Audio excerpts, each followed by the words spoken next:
In these times of political partisanship and radicalization, of uncertainty and fear around health and well-being, marginalized or disenfranchised people are searching for a narrative that gives meaning to the chaos and suffering they see around them. An increasingly compelling one for many is the Big Tent conspiracy of QAnon.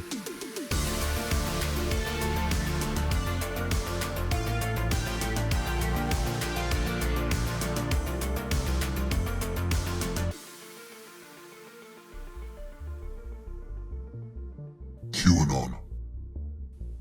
Spawning from the image board 4chan in 2017, QAnon has become the most prolific conspiracy theory of the 21st century. A convoluted, internet-based far-right conspiracy, its success has been in part down to the assimilation of many popular conspiracy theories into its grand narrative. Its core tenet is that an evil cabal of pedophilic Satan worshippers secretly run the world, controlling the world's politicians, funneling children to the elites, and manipulating the mainstream media to control and enslave the general public. This would go unchecked if it wasn't for the election of Donald Trump. He has been waging a war against the cabal behind the scenes with the help of a group within military intelligence known as Q. Beginnings. The initial message from QAnon started as cryptic messages predicting Hillary Clinton's imminent arrest. The failure of this prediction did not deter users from engaging with QAnon, with the following growing exponentially with every message detailing dramatic events. The user eventually became known as Q, as QAnon became the title adopted by the community, and these messages became known as Q drops. Q drops. Q has posted almost 5,000 Q drops, mostly short, clipped phrases with a dramatic tone and leading questions, almost always vague and mysterious snippets of information known as breadcrumbs. They have a canon-coded language throughout. Bakers, followers responsible for collating the crumbs and the research required to give the Q-drops meaning, are an essential part of the movement. The Cabal. A shadowy elite featured in many conspiracy theories.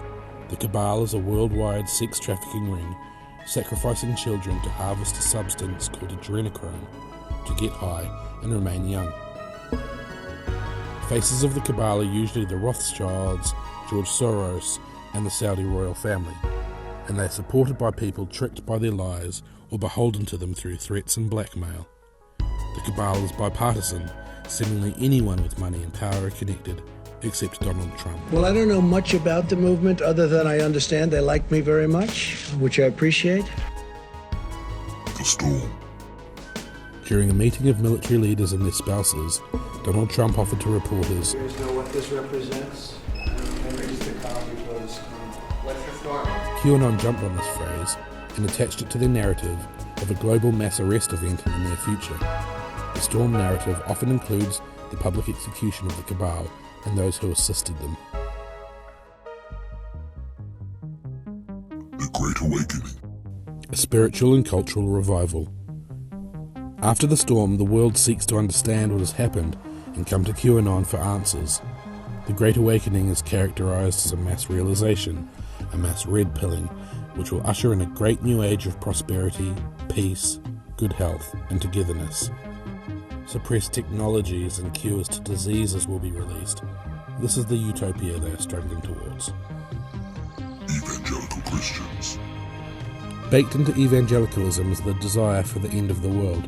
And the early New Testament Christians continually talked about and looked forward to that day, or the day, or the last days. End times prophecies are an integral part of the doctrine, with leaders constantly moving the timeline out to keep the flock in line, energized, and encouraged to keep worshipping. Jesus is coming back. He will be coming in the clouds. As churches are becoming increasingly partisan and politically minded, and most pastors are reluctant to rock the boat, a congregation can radicalize the church, and QAnon is tailored towards these people. Smash the delusion, Father, of Joe Biden as our president. He is not. From the interpretation of fundamental texts to an impending day of reckoning and judgment, QAnon is evangelicalism unbound from the church. A horizontal organization where any one person can be a central figure. Even the Great Awakening is literally and ideologically pulled from the Protestant revivals of the 18th, 19th and 20th centuries. Q has said on occasion that Donald Trump hasn't brought the storm down yet because not enough people believe in it, which is a motivation for increased proselytization. The more fervently QAnon spread their message, the sooner their utopia will be realized. Analysis. QAnon, while a facsimile of anti-Semitic Christian nationalism of days past, has flourished due to the specific time period in which it resides. While less people are associated with the church or religion than ever before, the cynicism of postmodernity is giving way to a newfound earnestness and desire for meaning in religious and non-religious alike. QAnon, for all its division, has been able to unite these seemingly disparate groups under the millennia-old persecutory myth that Jews eat babies. From Nero's Rome to Trump's MAGA land, this blood libel, as it is known, has been used by those in power to drum up enough emotional capital in the masses to do the kind of violence necessary to get rid of a certain kind of people.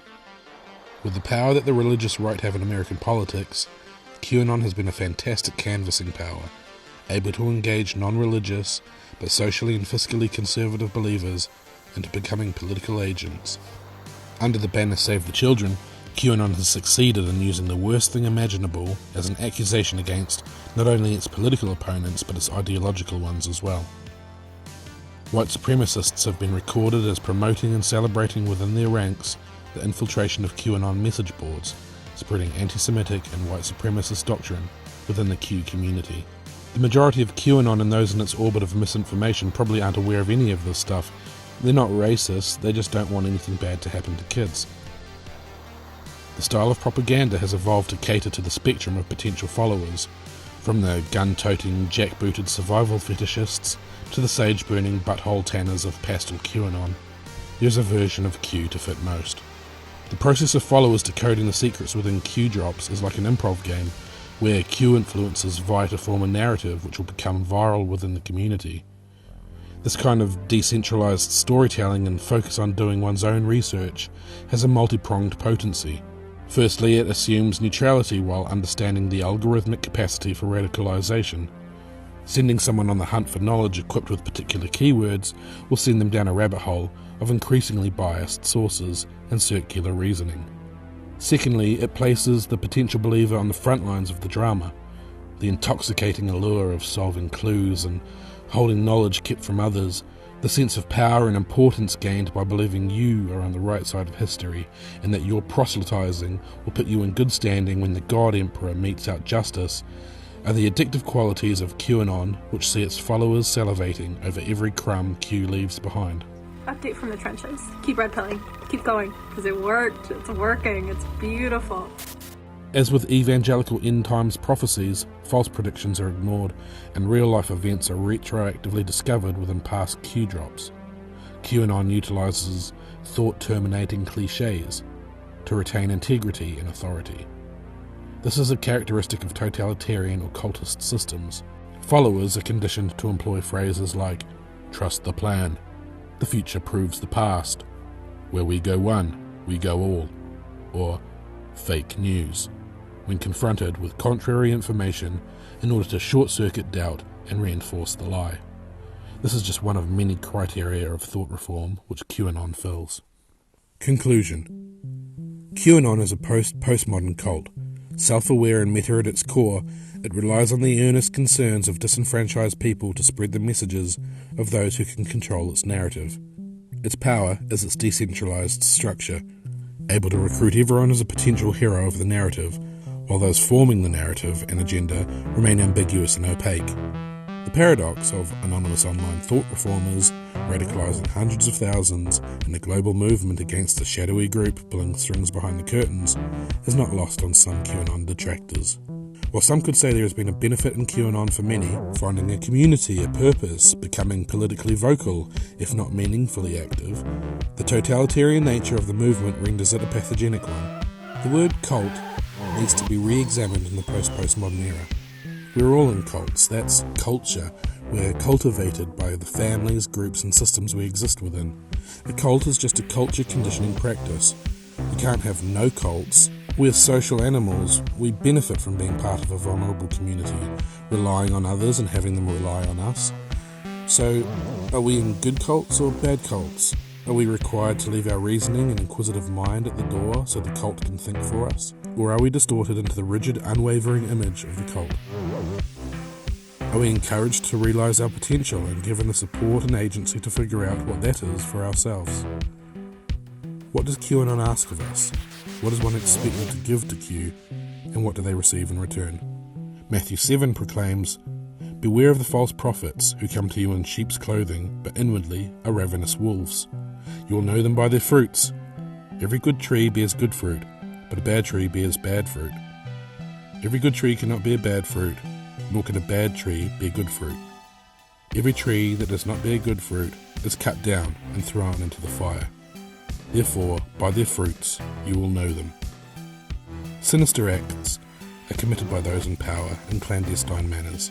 Sex trafficking is a real and troubling issue, but the narrative a movement like Q promotes is one which harnesses genuine concern to inspire a fervent crusade against political and ideological opponents, while radicalising and isolating already marginalised and disenfranchised people. What fruits have been born from Q, or any other cult you may be aligned with? Are you happier, more joyous? Are you closer to your family and friends, more compassionate to your neighbour? Is the world a better place since you employed the beliefs and rhetoric of the cult? Or are you more fearful and anxious, more paranoid? Are you bearing good fruit with Q? Or conversely, do you find yourself with a bad tree?